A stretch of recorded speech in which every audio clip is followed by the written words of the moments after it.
somebody's ass. I mean, that's why we're here. That is caught! Left center!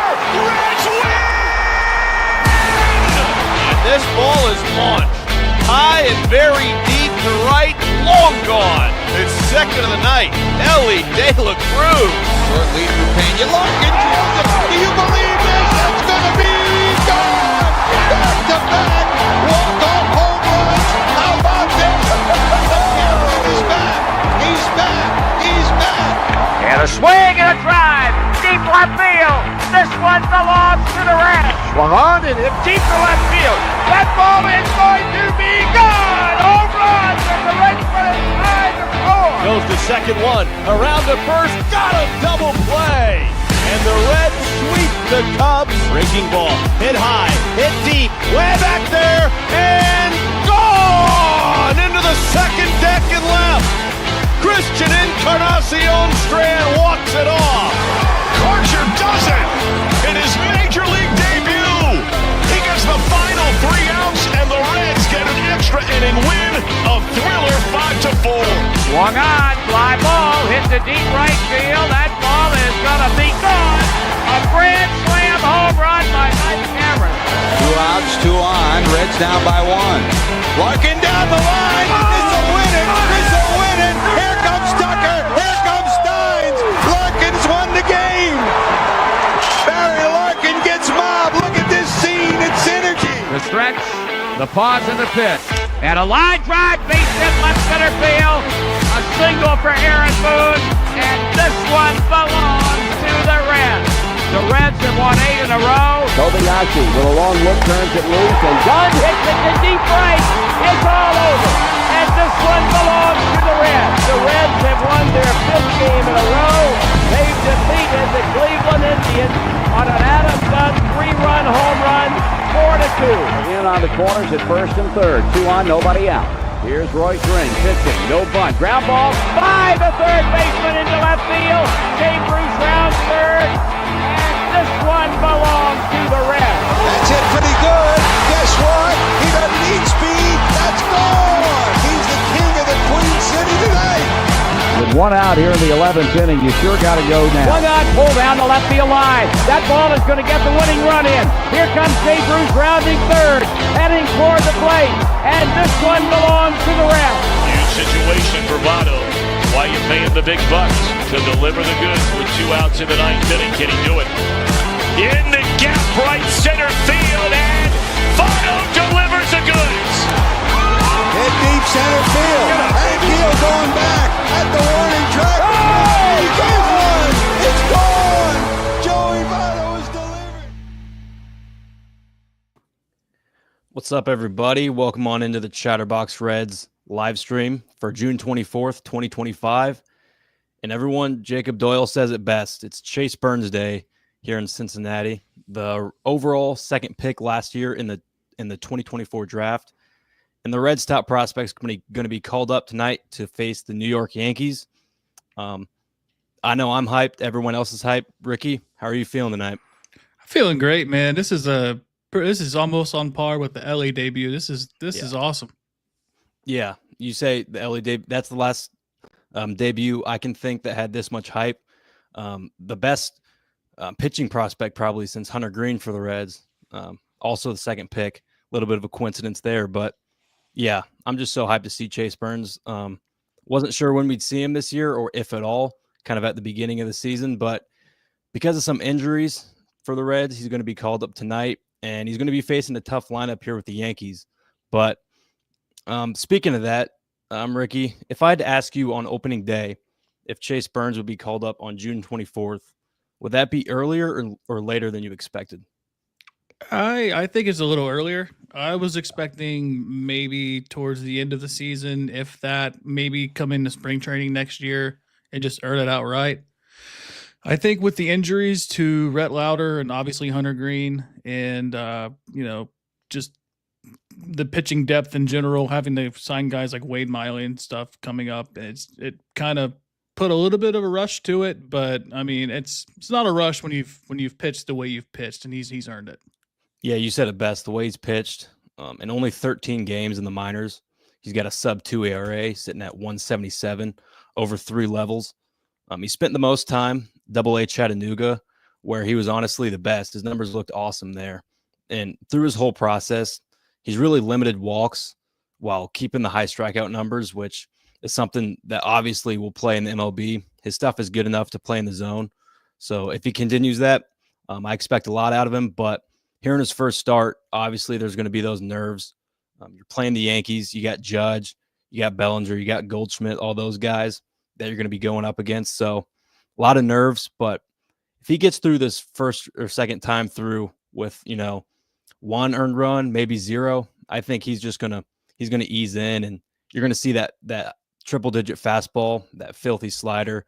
And I think the Reds got a real good chance tonight with their overall top prospect on the mound. Yeah, and his stuff is just off the charts. Yeah.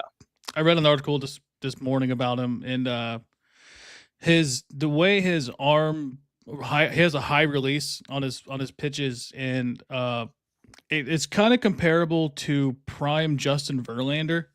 They have a nearly identical vertical release, identical extension, and nearly identical spin rate. And for example, his vertical release is 6.61. If any of the stat nerds out there know what that is, I don't. But he touches 97 regularly, and his slider is just as good as his fastball. And not to mention, like, his curveball and his changeup are above average according to scouts. So he's got a very good pitch mix, and his fastball, like I said, 97, touches 101, 102. His slider hits 90, and his curveball and his changeup hover around the mid to high 80s as well. Yeah, I like how you mentioned that his slider is kind of just as good as his fastball, because you see this triple digit fastball and everyone's kind of gonna go to that, but his slider is going to be his main out pitch, I think. And it reminds me a lot of Hunter Green coming up. Same thing, triple digit fastball. But early on, I think a lot of Reds fans realized just how good that slider was and how many swings and misses he got. Kind of when he was struggling is when he couldn't command that. But Burns, he's got 4 good pitches. You mentioned the changeup. Doesn't use the curve as much, but that changeup 12% of the time, I believe. But yeah, fastball, slider, it's going to be huge for him and getting these Yankee hitters out tonight. Yes, Chase Burns is pitching, but the Reds also got a huge win last night against the Yankees. They won 6-1 after Ellie, on the anniversary of the cycle, comes a double shy. If you got one more at bat, things could have got exciting last night, but the Reds put the Yankees away after Emilio Pagan puts them out. Up 5, awesome win, especially after a disappointing series against the Cardinals.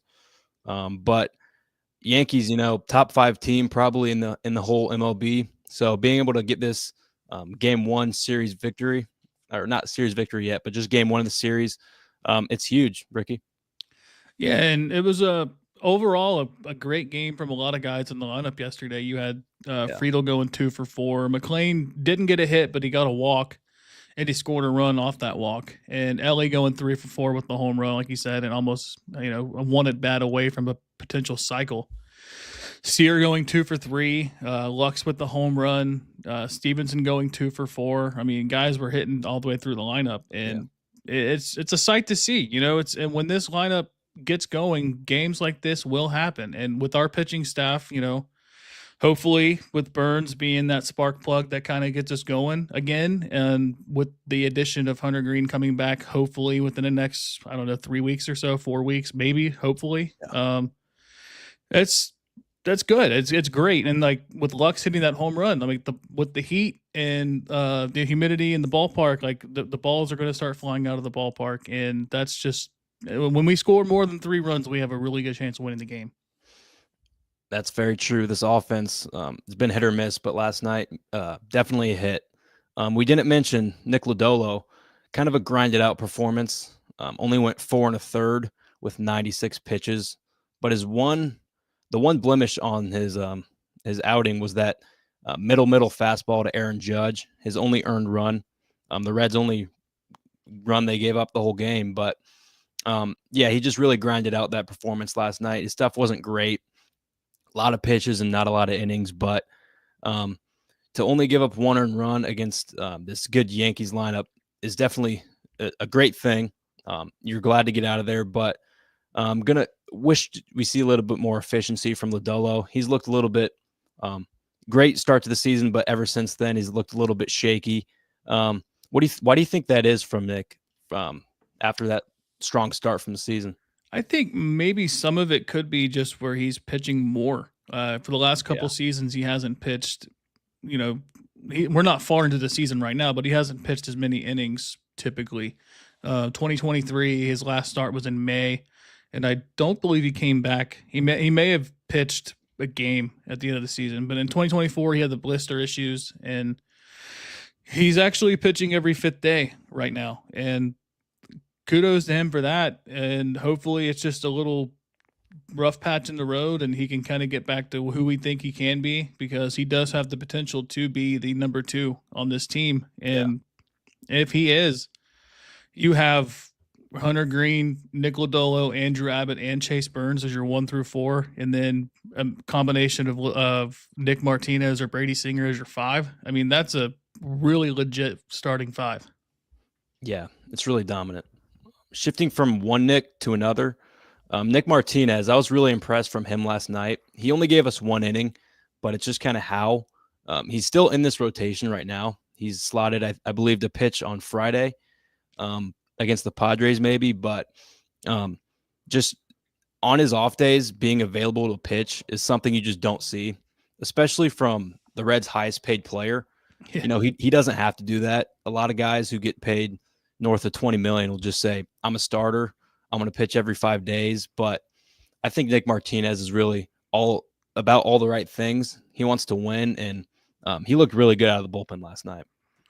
Yeah, and that was kind of what you were kind of hoping for out of the Jamer Candelario situation, is maybe, he accepts a lesser role and then maybe fights his way back. It's a little different with Martinez. He only plays, once every 5 days. And then for him to, I'm going to pitch on my off days. And when he's at his best at the first and second time through the order, is the third time through is when he really starts to get hit. And this could be a situation where you see him when he's technically starting, maybe as an opener, maybe he goes 4 innings, 3-4 innings. And they used a kind of a pseudo bullpen game while he's starting, but man, he's a grinder, and we were all unsure about the contract, and I think he's earning every penny of it right now. Yeah, Carlton says here, Nick has earned his money, and although it's a lot, I agree, because his versatility, being able to come out of the bullpen and start, it's something most teams, almost all, probably don't have, and for the Reds to have that versatility, it's just a huge thing. Instead of wasting his bullets on a bullpen day, he'll just go out there and give you 1 or 2 innings in a real game. So that's just a huge thing, and I don't want that to go unnoticed, because that's a huge team player right there. This pitching matchup tonight, we've already covered Chase Burns, obviously, but the Yankees going to roll out Carlos Rodón, left-handed pitcher. So you got the lefty lineup here. But Ricky, what you got here on Rodón? I know he's a couple-time All-Star, but what do you got for us? Yeah, so far this season, he's 9-5 with a 3.10 ERA and a .98 WHIP. But over his last 3 games, he's got a 6.19 ERA. Kind of getting hit, and he's got 5 pitches. He's got a 4-seam fastball. Uses about 40% of the time. Its average is about 94 miles per hour. He's got a slider that is around 85 miles per hour. Uses that about 30% of the time. He's got a sinker and a curveball and a changeup as well. And active Reds against Rodón are 9 for 29 with Connor Joe, of all people, 5 for 7 with a home run and 3 walks. Tyler Stevenson's 3 for 7 with a double. Santiago Espinal's 1 for 6. Jake Fraley's 0 for 2 with the strikeout and 2 walks. Ellie De La Cruz is 0 for 3 with the strikeout. And TJ Friedel and Spencer Steer are each 0 for 2. So it's a pretty decent odds. I kind of leans in our favor a little bit, although We haven't really hit lefties well this season. Maybe with the bats kind of heating up, and then Ellie, hitting that opposite field home run last night off of a lefty kind of could maybe be a turnaround. Connor Joe leading the way against Rodón is a little bit surprising. He's dominant. He's the Rodón killer. Now, I don't think many people are complaining about him being absent from the lineup, but that's just a little shocking there. But yeah, Rodón, he's been a good pitcher for 5 years now. Started with the White Sox, then had that little stint with the Giants, and now with the Yankees. His first season with the Yankees was kind of injury ridden. I think he only had 14 starts maybe, but bounced back last year a little bit. He's kind of just one of those high strikeout guys who his issues arise when he starts walking guys. So I think if the Reds work counts early in the ball game, Friedel, McLean, Ellie, if they can make that first inning rough on him, get that pitch count up, I think that's kind of going to be their key to getting Rodón. But when he doesn't walk hitters, he's a good pitcher. He's a great pitcher. He's an all-star level pitcher. And with the lefty lineup in there, it's going to be hard for the Reds because they've struggled all year against, below level lefties. And with Rodón being one of these all-star caliber pitchers, doesn't fare great for the Reds, but you got guys like Stevenson, Hines back in the lineup, which first time in over a month he's been in this lineup. He's raked in AAA for a month now. So, yeah, but I think working the pitch count is going to be huge. Yeah, and like you said, working the count. The way McLean's been working the count here in the last few games, and Ellie has walked almost as much as he struck out here in the last few games as well. Yeah. It's huge, and if we can work the count and get his pitch count up, I really have faith in this lineup. It's funny to say against a lefty pitcher, but I think they can turn it around. Yeah, McLean's been awesome. He's kind of found his way back up there at the 2-hole, but I agree he's going to be huge in this. Great guy to have there at number 2. If this offense is going to be successful, I think he's going to have to be there. But on the other side of the mound, swinging it back to Burns, it's one of those nights where it's going to be electric at the ballpark. Everyone's going to be rooting for Burns. 26 on the mound. You mentioned his fastball and slider are his main pitches, but all 4 of his pitches they grade really high. And similar to Rodón, if he limits walks, he's going to be really good. I know we mentioned earlier he limited walks very, very well in his 3 stops in the minors. 89 strikeouts compared to 13 total walks, which is very impressive for just a 22-year-old who, throws triple digits. But yeah, I'm just so pumped for him. If he can limit walks, I expect him to go pretty deep in this game as well. Yes. Some stats on Burns, or I guess I should say some splits. Versus left-handed hitters, he has allowed a 191 batting average. He has a .93 whip and a 1.19 ground out above average. So yeah, he's getting the ball down. Guys are grounding out, and he's striking out a ton of guys. And versus right-handed batters, 134 and 062 whip. And if you want the strikeout numbers on that, he has, let's just say it's a ton. 36 versus lefties and 53 versus right-handed hitters. And that's just in 66 innings. So strikeout machine, and obviously different animal in the major leagues, especially with the Yankees lineup with Aaron Judge and Giancarlo Stanton and Paul Goldschmidt and Cody Bellinger and all these guys. But, I have faith in him. It's going to be a real test. It's going to be his first probably a real test that he's had as a professional.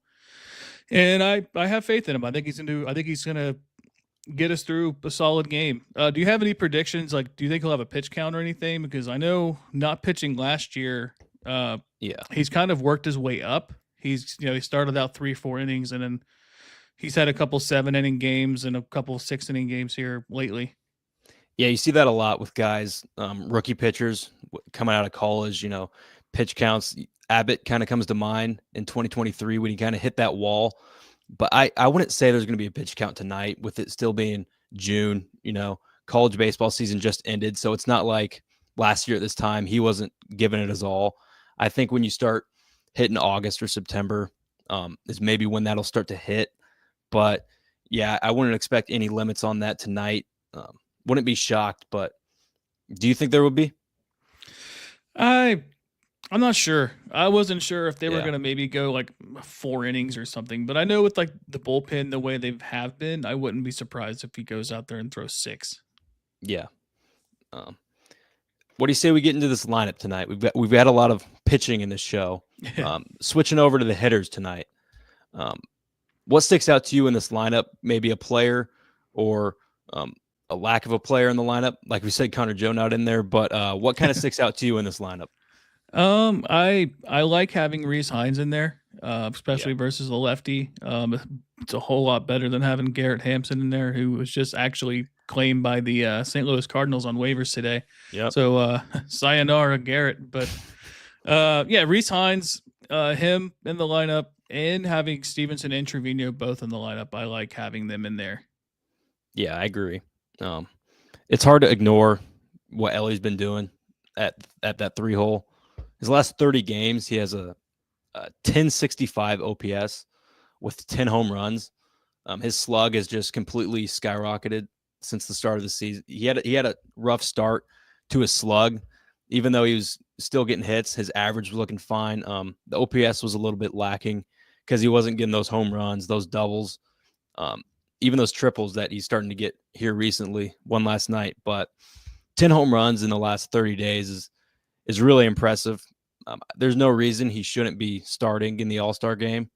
Right now, is he 3rd or 4th in voting behind Lindor? The last time I checked, I think he was 3rd behind Lindor and Mookie Betts. Yeah, and in my eyes, I'm biased. I'm a Reds fan, but the numbers show it. The way he plays shows that he should be starting in the All-Star game. And with a lefty here tonight, his at-bats versus lefties have been a lot better. Again, a home run last night. But I saw a tweet by Bryce Spalding that actually showed his slash line versus righties and lefties. The starting pitchers are pretty much the same. It's really when the relievers start to come in is when he starts dominating righties and gets a little bit worse against lefties. But if you take just the starting pitchers, his slug is actually better against lefties, which is really surprising. I did not expect it, but yeah, you got a lefty starting pitcher on the mound tonight, so I'm pumped for what Ellie can do. Hopefully, he can continue to rake, batting right. But yeah, it's hard to ignore what he's been doing over the last month. Yeah, he's been everything that we hope for. And it's funny. The anniversary of the cycle was yesterday, and he finished a double short. In his last 15 games, he's batting .333 with a .394 on base percentage, and he's slugging .767. I mean that as a shortstop, man, that's incredible. And another piece of this lineup, I want to see CES start to put some good at bats together. I know yesterday he had a pretty poor at bat. He chased a pitch out of the zone pretty far and struck out, but it's funny with him because he dominates AAA no matter what. But when he comes up here, it's almost like he presses and he just feels like he has to chase everything. But if he could just kind of work the count a little bit better and just put the bat on the ball, he's going to do great things. It's just he needs more consistent at bats. Yeah, was that Guardian series where he was hitting the ball off the cover off the ball. A couple weeks ago, it felt like. D-backs, yeah. The Diamondbacks, that's right. He was the best player in that series by far. Yeah. It was that rain delay game that he was able to tie it up, and it really saved the Reds a game. But yeah, for him to get back to that form is going to be huge. Right now, he's batting 8th in the lineup, which it's good to see him in the lineup, but you like to see CES up there 4, 5, or 6. And he's really a huge X factor. I think another one, especially against lefties, is going to be Spencer Steer, he's definitely improved since the start of the season. But with a guy like Hayes out, you're going to look for Steer batting cleanup tonight to really produce for this lineup. You want to give Chase Burns as much run support as you can in his debut. And I think a guy like Steer is huge for that. Stevenson as well. But he's been kind of turning on as of late. So Stevenson doesn't worry as much as a guy like Steer does, but it'd be really nice to get those two, Stevenson or Steer and CES going, because that'll do wonders for this left-handed pitching lineup. Yeah, you got Spencer Steers hitting 283 and slugging 472 in his last 15 games. Yeah. And then CES over his last, I think, 7 games. He's 125 with 6 strikeouts, no walks, 3 hits. I mean, you want to see him going. You know he's got unlimited power. He's got upper deck power. And if he could just put it together, he could be a really special player in this lineup, because this lineup does have potential to be very great. And it's just we need time, and then we need guys to be healthy as well. 100%. To wrap things up before we get some Chase Burns predictions possibly, we have some news on Austin Hayes. He's going to begin his rehab assignment in AA Chattanooga. I think if it's a night like tonight where you're facing a lefty where Hayes is just going to be huge, he's going to be slotted in there probably at DH, I would hope, just because he's injured. But batting cleanup against a lefty like tonight, it's going to be huge to get him back and just keep him healthy, because it seems like every time he comes back off the IL, it's a 2-week stretch, 3-week stretch, and then he gets hurt again. He gets a little hit by pitch like this last time, and he's out for another month. So I just think he's really a great guy to have in the lineup. He's batting 4th really the whole year. He's been awesome behind Ellie. So I hope this time around you can keep him healthy. And if that means you got to DH him, I think you got to do that. What do you think about that? Yeah, I mean, when he's in the lineup, he's probably their best hitter. He's hitting over 300. What do you have? 6 home runs, 7 home runs. Up until recently, he was still like second on the team in home runs before the team started putting some power together. But you need that, because when you have guys like Ellie, who has hit a home run in 5 of the last 6 games as underdogs versus the American League, like that says something. Yeah. And then you got Tyler Stevenson, who has a hit in his last 10 games, and these are all versus left-handed pitching. And when you have guys like that, and then you can add an Austin Hayes into the lineup to split in between those guys, I mean, that just adds another power bat to the lineup that this team just desperately needs back. Yeah, 100%. Carlton here, how does DH protect balls or foul balls off from the foot? It doesn't, but, start to the year, what do you have? A hamstring injury or a calf, I believe. Yeah. And then later on, he has those. He's had a lot of lower body issues. And other than that foul ball, there's been some scenarios where, he just can't really run. So I think DHing him is probably the safest route to go. But then that means who's going to play right, who's going to play left. Fraley, Benson, Steer. Seems like those are the 3 guys that would affect most. But who knows? But when Hayes comes up, there's got to be a corresponding move. So, Ricky, what do you expect that move's going to be here in the upcoming, hopefully next week or so? Yeah, if I had to bet on it, it's probably going to be either Rhys Hines or Connor Joe. Yeah. You want to keep Rhys Hines. Obviously, he's a better power option. But as much as we haven't seen good play out of Connor, he does have a little bit more flexibility than Rhys Hines does, at least on the major league level. Connor can play, first base, outfield. I think he played some third base sometimes, not often, but he's also got speed too. So that's something to kind of look out for. But I would hope that it would be Connor Joe, because I think he does have options, so they can just option him down to AAA, and you could keep Hines on the roster.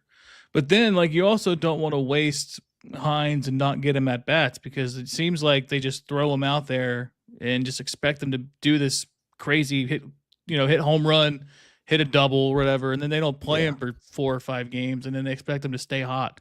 I mean, obviously he's not going to do what he did when he first came up, but we also see the player he could be when he gets consistent at bats. And him in AAA with consistent at bats, he's hitting almost 300.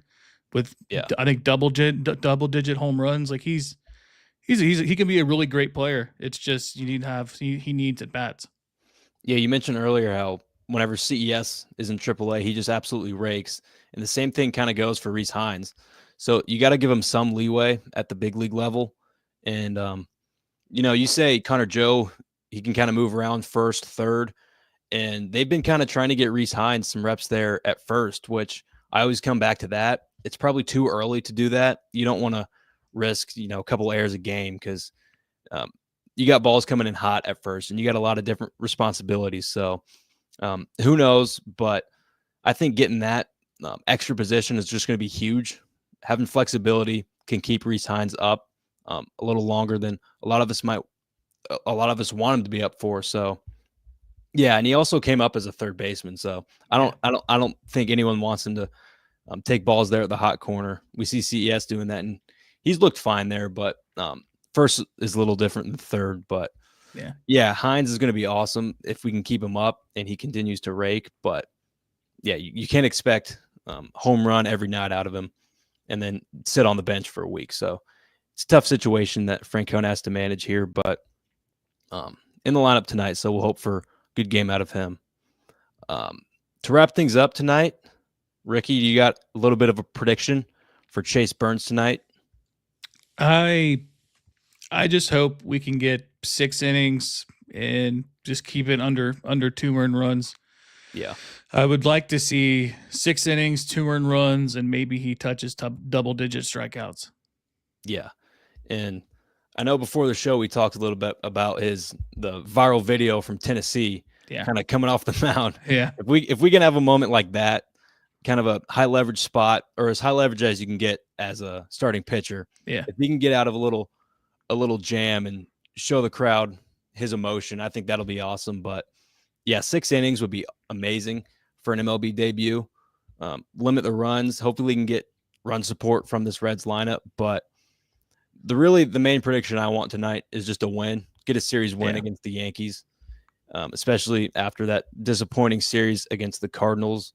The Reds aren't far back from both a wild card spot and even first. Cubs, they've lost 2 straight games. So I think the Reds sit 5 games back from that first spot. But before we worry about that, we should probably worry about that wild card spot where they're 2 games back. But yeah, if we can get a win tonight in Burns' debut, I think that'll be awesome. It's going to be electric at Great American Ballpark. Going to be a little bit like the Ellie debut, just maybe a little bit lesser. Who knows? He's going to be on the mound every inning. Ellie only got, 3 or 4 at bats. So Espinal 4 for 4 with 2 jacks tonight. Let's go. He's got his first 2 home runs of the season tonight. I like it. Bold, but optimistic. Yeah. First 2 bombs. He's still got 0 in that category, but 6 innings, 2 or less, and anything close to 10 Ks would be absolutely remarkable. Ricky the Man Logan. Wouldn't that be something?